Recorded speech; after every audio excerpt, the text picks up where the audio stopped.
Hi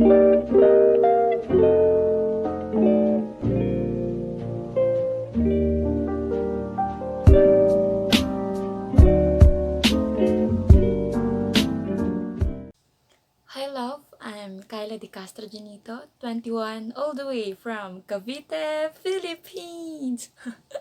Hindi, joke lang.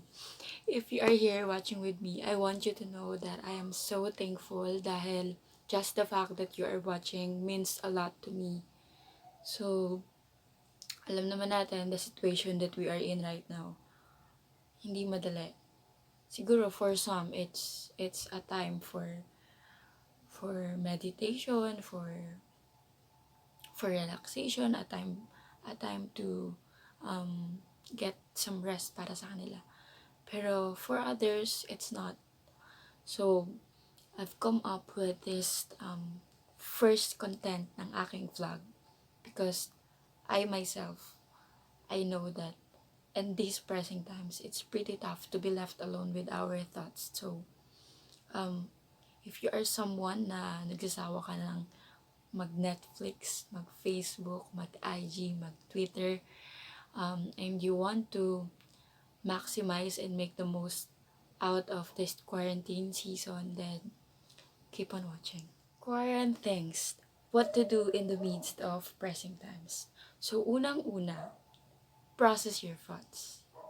You have to process your thoughts. And I don't know how processing your thoughts may mean to you. Pero, you can watch documentaries or real life films that would stir up your way of thinking or would make you think and realize things. As for me, I write down my thoughts. And I always make sure to be as honest as I could kasi that's the first step eh. For you to be able to process your thoughts, you have to acknowledge na may mga thoughts kang kailangan mong i-process. You have to admit that naguguluhan ka din, na nalalabuan ka din. And I think there is no shame in being anxious or feeling fear sa mga ganitong panahon. Processing your thoughts, you can talk them out to God. Kasi it may sound like cliche or I am being so churchy, pero God is really there lang talaga para makinig sa atin. Especially sa mga ganitong panahon na lahat tayo nahihirapan, na parang halos lahat din ng mga tao, walang emotional space. That's how I call it. Para rin intindihin or pakinggan yung mga naiisip din natin. Pero si God, ang Lord, He is always there. Nakikinig siya sa mga panalangin at handa siyang tulungan tayo in processing our thoughts. Kasi kung tayo lang din natin yun kaya, baka mas lalo pang gumulo. So, kahit kano yan kalabo, kahit kano yan kagulo, talk them out to God. Process your thoughts. Number 2 is learn something new. I remember I have seen something that says, if you come out of this quarantine without a new skill or without gaining new knowledge, then you never lack time.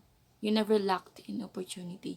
Talagang ayaw mo lang matuto. Talagang hindi mo lang pinili na may matutunan kang bago. And I think that makes sense. I totally agree with that. And while I know na it is a privilege to learn something new sa mga ganitong panahon, kasi sabi ko nga, iba-iba tayo ng experience sa quarantine na to.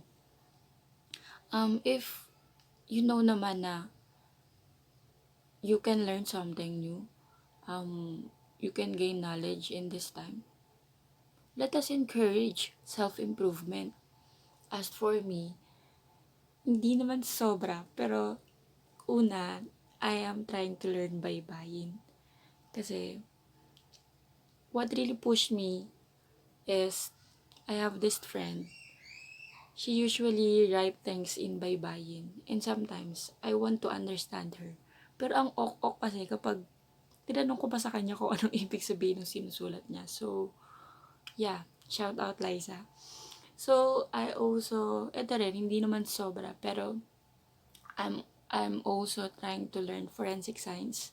Nanonood ako ng mga films na and series na about sa forensic science, and medyo napupush ako na malay mo i-consider din yung forensic science. And also, yun nga, I am trying to, bago talaga ako mag-start dito, I am trying to learn yung pag-edit, ganyan. Pinag-aralan ko yung end-shot and yung mga kailangan dito. So, yun, again, let us encourage self-improvement. Lalo pa ngayon na yung mga mas younger, yung 20 below, they cannot go outside. Teenagers, mga young gens, make the most out of this season. So, for number 3, help in the best way you can and know how. So, diba, this pandemic exposed to us neglected truths about the world, both good and bad. And sa pandemya ding ito, natutunan natin yung beauty ng kindness. That it is only through kindness, through generosity, through extending a helping hand, not by greed, not by self-preservation, we all can survive. So if this time, alam mo na the best way you can help is to just stay at home and pray, do that. Kalingan mong manalangin. If you know you can help through sharing authentic and reliable news, then do that also. If you know na you are a public official, kaya mong mag-help physically sa pag-distribute ng relief, then galingan mo din doon. Sa mga frontliners natin, maraming salamat po at alam po namin na ginagalingan niyo po talaga sa pagtulong sa amin. Also, if you are someone who is capable to help financially, grabe, pagpalain ka. God bless you. And also, if you are someone like me na, you can help by writing encouraging thoughts, or you're talented sa memes. Di ako yun. Pero if you are talented with memes, do that. The bottom line of what I'm saying is that whatever you can do or have to offer, you should help in the best way you know and the best way you can and know how. Kasi maliit man yan or sobrang laki man yan, our cumulative efforts will greatly help us as a whole. So, laban Pilipinas. So, for number 4, embrace your yearning heart. Ako naniniwala talaga ako na these things na nangyari sa atin this season have influenced us already. Have influenced our becoming as a person. So, kung ano man yan, yung iisip mo at these times, ano man yung mga visions mo, yung mga plano mong gawin after this quarantine season, after this pandemic, yakapin mo yan ng mahigpit. Embrace your yearning heart. Ano man yung nag-aalab din sa puso mo, passions, aspirations, yakapin mo yan ng mahigpit.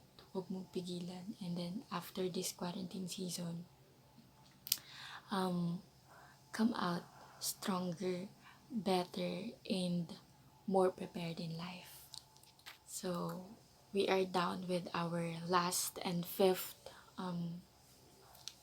to do during this pressing times. Give importance to the valuables in our lives, those who are intangible and absolute. Seek God.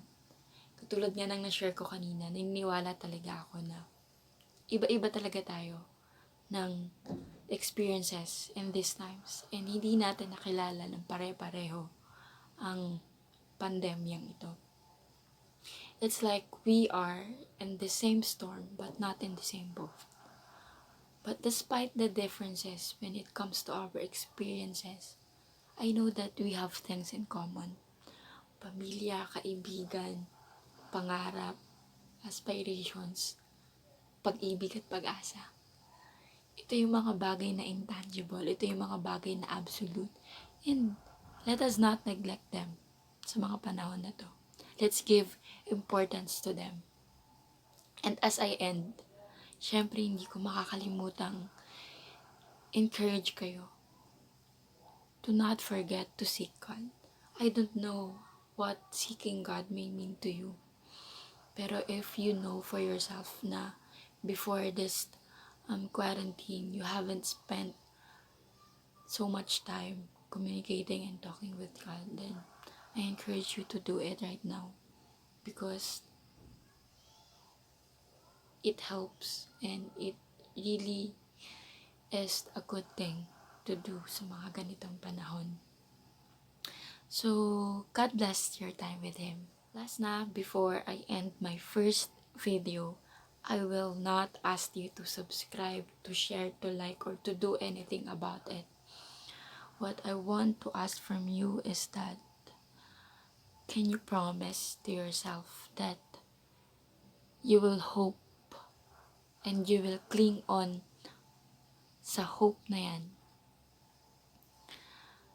At maniniwala ka na this too shall pass, that eventually we will wake up to a better tomorrow. See you on my next vlog. Love, Kay.